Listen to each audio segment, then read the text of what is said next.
എല്ലാവർക്കും വിദ്യാസ് കിച്ചണിലേക്ക് സ്വാഗതം. അപ്പോൾ ഇന്നത്തെ നമ്മുടെ റെസിപ്പി എന്ന് പറയുന്നത് വളരെ ടേസ്റ്റി ആയിട്ടുള്ളൊരു ചട്നിയുടെ റെസിപ്പിയാണ്. ദോശയ്ക്കും ഇഡ്ലിക്കും അതുപോലെ ചോറിനൊക്കെ കഴിക്കാൻ പറ്റുന്ന നല്ലൊരു ചട്നിയുടെ റെസിപ്പിയാണ്. വളരെ ടേസ്റ്റി ആയിട്ടുള്ളൊരു റെസിപ്പിയാണ് കേട്ടോ. ഇത് 2-3 ദിവസമൊക്കെ നമുക്ക് കേടുവരാതെയൊക്കെ ഫ്രിഡ്ജിലൊക്കെ ആയിട്ട് സൂക്ഷിക്കാനായിട്ട് പറ്റും. ഇത്തിരി കട്ടിയായിട്ടുള്ളൊരു കട്ട ചട്നിയുടെ റെസിപ്പിയാണ് കേട്ടോ അത് കാണിക്കാൻ പോണത്. തീർച്ചയായിട്ടും നിങ്ങളെല്ലാവരും ഒന്ന് കണ്ടു നോക്കൂ. വീഡിയോ മുഴുവനായിട്ട് കണ്ടു നോക്കിയിട്ട് ഇഷ്ടപ്പെടുകയാണെങ്കിൽ മറ്റുള്ളവർക്കൊക്കെ ആയിട്ട് ഒന്ന് ഷെയർ ചെയ്ത് കൊടുക്കാനും ചാനലൊന്ന് സബ്സ്ക്രൈബ് ചെയ്ത് ഒന്ന് സപ്പോർട്ട് ചെയ്യാനും ആരും മറന്നു പോകരുത്. അപ്പോൾ നമുക്ക് റെസിപ്പിയിലോട്ട് പോവാം. അപ്പോൾ ഇതിന് വേണ്ടിയിട്ട് ഞാൻ എടുത്തിട്ടുള്ളത് ഒരു 1.5 കപ്പ് ചിരകിയ തേങ്ങയാണ് എടുത്തിട്ടുള്ളത്. 250 ml കപ്പിൽ 1.5 കപ്പ് തേങ്ങയാണ് കേട്ടോ. അപ്പോൾ തേങ്ങയുടെ അളവിൽ കുറച്ച് അങ്ങോട്ടും ഇങ്ങോട്ടും ഒക്കെ ഒന്ന് കൂടിയാലും കുറഞ്ഞാലും വലിയ കുഴപ്പമൊന്നുമില്ല. ഇനി ഞാനൊരു പാൻ വെച്ചിട്ടുണ്ട്. അതിലേക്ക് കുറച്ച് വെളിച്ചെണ്ണ ഒഴിച്ചു കൊടുത്തിട്ടുണ്ട്. അപ്പോൾ ഈ ഒരു റെസിപ്പിക്ക് വെളിച്ചെണ്ണ തന്നെയാണ് കേട്ടോ നല്ലത്. വെളിച്ചെണ്ണ ഒന്ന് ചൂടായി കഴിയുമ്പോൾ നമുക്ക് തേങ്ങ അതിലേക്ക് ഇട്ട് കൊടുത്തിട്ട് ഒന്ന് വറുത്തെടുക്കണം. ചെറുതായിട്ട് ഒന്ന് കളറ് ചേഞ്ച് ആവുന്നവരെ വറുത്തെടുക്കണം. ലോ ഫ്ലെയിമിൽ വെച്ചിട്ട് വറുത്തെടുത്താൽ മതി. അപ്പോൾ നമുക്ക് പെട്ടെന്നൊന്നും കേടുവരാതിരിക്കാനാണ് തേങ്ങ ഒന്ന് വറുത്തെടുക്കുന്നത്. പച്ചത്തേങ്ങയൊക്കെ ആകുമ്പോൾ പെട്ടെന്ന് തന്നെ കേടുവന്ന് പോവും. അപ്പോൾ ഇതൊക്കെ ആകുമ്പോൾ നമുക്ക് സ്കൂളിലേക്കാണെങ്കിലും ഓഫീസിലേക്കൊക്കെ ആണെങ്കിലും കൊടുത്ത് വിടുമ്പോഴോ ഒക്കെ നമുക്കത് കുറേ നേരം കേടുവരാതിരിക്കും. അതുപോലെ ഫ്രിഡ്ജിലൊക്കെ സൂക്ഷിക്കുകയാണെങ്കിൽ 2-3 ദിവസമൊക്കെ നമുക്കത് ഉപയോഗിക്കാനായിട്ട് പറ്റും കേട്ടോ. അപ്പോൾ നന്നായിട്ടൊന്ന് കളറ് ജസ്റ്റ് ഒന്ന് ചേഞ്ച് ആവുന്നവരെ ഒന്ന് വറുത്തെടുക്കുക. ഇപ്പോൾ കളറൊക്കെ ചെറുതായിട്ടൊന്ന് മാറി തുടങ്ങിയിട്ടുണ്ട്. ചെറിയൊരു ചുവപ്പ് നിറമൊക്കെ ഒന്ന് വന്ന് തുടങ്ങിയിട്ടുണ്ട്. അപ്പോൾ ആ ഒരു കളറൊന്ന് ചേഞ്ചായി തുടങ്ങുമ്പോൾ നമുക്കിതിലേക്ക് ഇട്ട് കൊടുക്കുന്നത് ഒരു 10ഓളം ചെറിയ ഉള്ളിയും പിന്നെ ഒരു 6 പച്ചമുളകും ഒരു ചെറിയൊരു കഷ്ണം ഇഞ്ചി കേട്ടോ. ചെറിയൊരു കഷ്ണം ഇഞ്ചി തോലൊക്കെ കളഞ്ഞിട്ടൊന്ന് കഴുകിയെടുത്തിട്ടുണ്ട്. പിന്നെ കുറച്ച് കറിവേപ്പില കേട്ടോ. അപ്പോൾ ഇതൊക്കെ നന്നായിട്ടൊന്ന് കഴുകിയ ശേഷം നമ്മൾ ഇതിലേക്ക് ചേർത്ത് കൊടുക്കണം. അപ്പോൾ പച്ചമുളക് നമ്മുടെ എരിവിനനുസരിച്ച് കൂട്ടുകയോ കുറയ്ക്കുകയോ ചെയ്യുക കേട്ടോ. ഇനി എടുത്ത് വെച്ചിട്ടുള്ള ആ ചെറിയ ഉള്ളി നമുക്ക് ആദ്യം ഇതിലേക്ക് ചേർത്ത് കൊടുക്കുക. ചെറിയ ഉള്ളി ചേർത്ത് കൊടുത്തിട്ട് ചെറിയ ഉള്ളിയുടെയൊക്കെ ആ പച്ചമണമൊക്കെ ഒന്ന് വിടുന്നവരെ നല്ലപോലെ ഒന്ന് വഴറ്റിയെടുക്കുക. ഇപ്പോൾ ഈ ചെറിയ ഉള്ളിയും അതുപോലെ ഈ തേങ്ങയൊക്കെ ശരിക്കൊന്നും ഇങ്ങനെ വഴറ്റിയെടുത്തിട്ടില്ല എന്നുണ്ടെങ്കിൽ പെട്ടെന്ന് തന്നെ കേടുവന്ന് പോകും കേട്ടോ. അപ്പോൾ ഇതൊക്കെ നല്ല രീതിയിൽ തന്നെ വഴറ്റിയെടുക്കണം. അപ്പോൾ പച്ചമണമൊക്കെ വിടുന്നവരെ നല്ലപോലെ ഒന്ന് വഴറ്റിയെടുക്കണം. അപ്പോൾ ചെറിയ ഉള്ളി നല്ലപോലെ ഒന്ന് വഴറ്റി വന്നിട്ടുണ്ട്. അതിൻ്റെ പച്ചമണമെല്ലാം വിട്ടിട്ട് നന്നായിട്ട് വഴറ്റിയെടുത്തിട്ടുണ്ട്.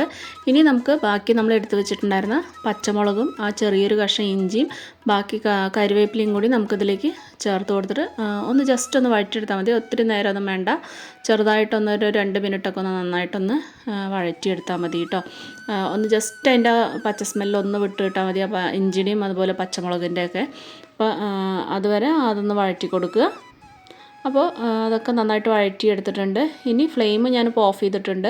ഇനി അതിലേക്ക് ഒരു 3/4 ടീസ്പൂണോളം ഉപ്പ് ചേർത്ത് കൊടുത്തിട്ടുണ്ട്. ഇനി നമുക്കിത് നന്നായിട്ടൊന്ന് ആറാനായിട്ട് മാറ്റി വെക്കണം. അപ്പോൾ നല്ലപോലെ ഒന്ന് ആറി കഴിഞ്ഞിട്ടാണ് കേട്ടോ നമുക്കിത് അരച്ചെടുക്കേണ്ടത്. അപ്പോൾ ഇത് ആറാനായിട്ട് അവിടെ മാറ്റി വയ്ക്കുക. ആറിയ ശേഷം ആദ്യം ഞാൻ പച്ചമുളക് ഒന്ന് കട്ട് ചെയ്തിട്ട് മിക്സിയുടെ ജാറിലേക്ക് ഇട്ട് കൊടുത്തിട്ടുണ്ട്. പെട്ടെന്നൊന്ന് അരയാനായിട്ടാണ് കേട്ടോ. നല്ലപോലെ അടിയിൽ പച്ചമുളക് ഇട്ട് കൊടുത്തിട്ട് ബാക്കി മേലെ നമ്മൾ തേങ്ങയും ചെറിയ ഉള്ളിയൊക്കെ ചേർത്ത് കൊടുക്കുക. എന്നിട്ട് നിർത്തി അരയ്ക്കേണ്ടി വരും. ഒട്ടും ഇതിൽ വെള്ളം ചേർക്കാണ്ട് പരമാവധി വെള്ളം ചേർക്കാതെ തന്നെ നമ്മളിത് അരച്ചെടുക്കാനായിട്ട് നോക്കുക. വെള്ളം ചേർക്കാതെ അരച്ച് കഴിഞ്ഞാൽ തന്നെയാണ് കൂടുതൽ ദിവസം കേടുകൂടാതെ ഇരിക്കുള്ളൂ. അപ്പോൾ പരമാവധി വെള്ളം ചേർക്കണ്ട. കുറേശ്ശെ കണ്ട് ആദ്യം ഇങ്ങനെ ഒന്ന് ക്രഷ് ചെയ്തെടുക്കുക.